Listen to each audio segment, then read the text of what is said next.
nandito ang inyong siklistang vlogger na si Rico Belga. Samahan niyo ako at ngayong umaga ay maggagala ako gamit ang aking bisikleta at magsasayang tayo ng oras at maglalakbay dito sa Maynila.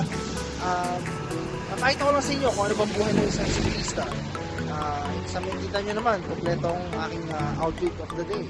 Meron akong helmet, syempre, importante ito para sa mga siklista at para iwas disgrasya.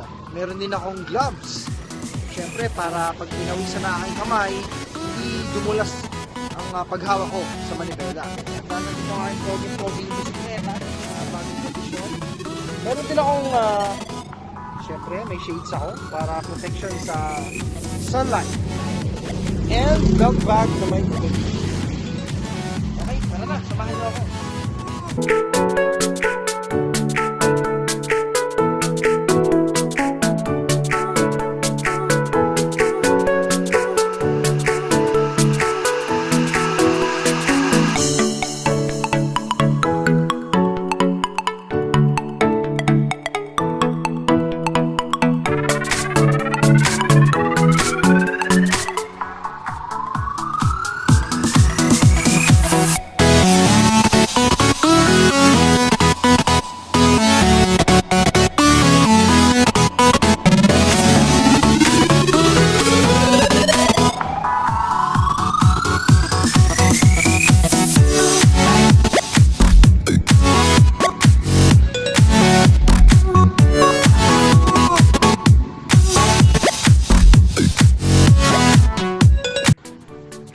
Sa pagbibisikleta, pwedeng solo ka lang o pwedeng by group din.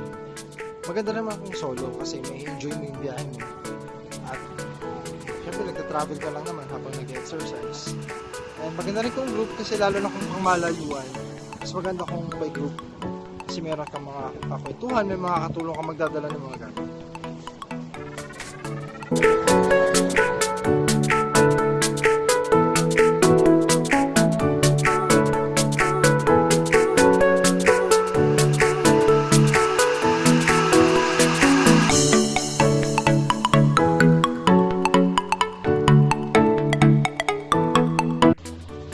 Importante na kapag nauhaw ka, uminom ka ng tubig. Huwag mong hayaang ma-dehydrate ka dahil seryosong issue sa mga siklista. At hindi lang sa mga siklista, kahit sa mga ibang na-over-exercise ang dehydration.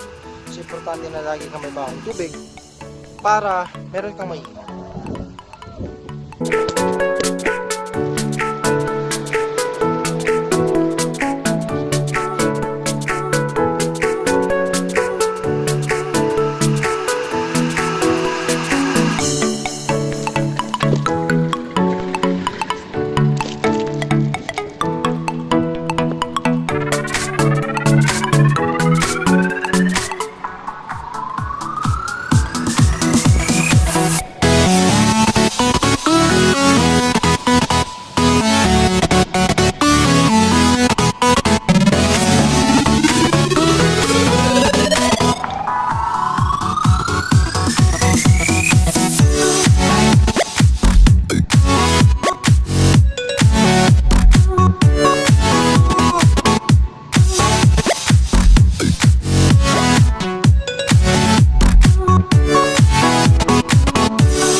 Ating maiksing paglalakbay. Hanggang sa muling pagpa-jacket, ito ang inyong vlogger na siklista na si Enrico Belga.